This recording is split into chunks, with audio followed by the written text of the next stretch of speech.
ইয়াসিন, তোকে অনেক ভালোবাসতাম, কিন্তু তুই আমার ভালোবাসা বুঝলি না।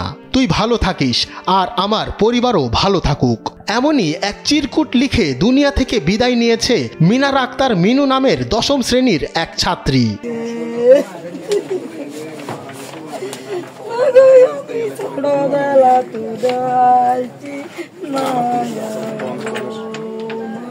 পারিবারিক সূত্রে জানা যায়, মিনারা জন্মের পরই তার বাবা নিজামুদ্দিন সংসার ছেড়ে চলে যান।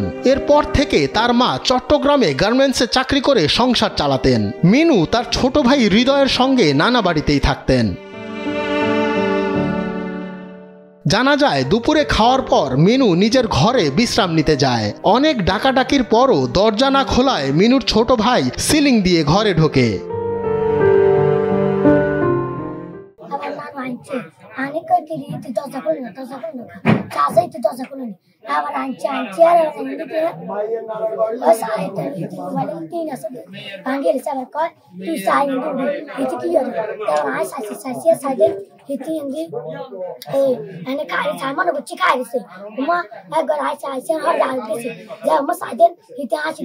পুলিশ খবর পেয়ে লাশ উদ্ধার করে ময়নাতদন্তের জন্য কুমিল্লা মেডিকেল কলেজ হাসপাতালে পাঠিয়েছে। কুমিল্লা নাঙ্গলকোট থানার ওসি একে ফজলুল হক জানান, ঘটনাস্থল থেকে প্রেম ঘটিত একটি চিরকুট উদ্ধার করা হয়েছে।